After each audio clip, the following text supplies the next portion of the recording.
A magnitude 4.3 earthquake occurred.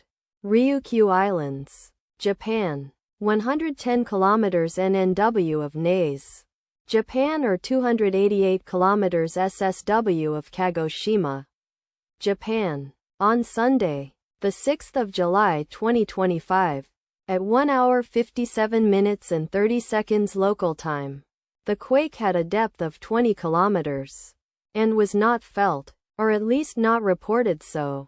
Data source from EMSC. Did you feel it? Let us pray. May the earthquake that occurred not affect our brothers and sisters there. May the earthquake not happen again. And may God protect everyone. Amen.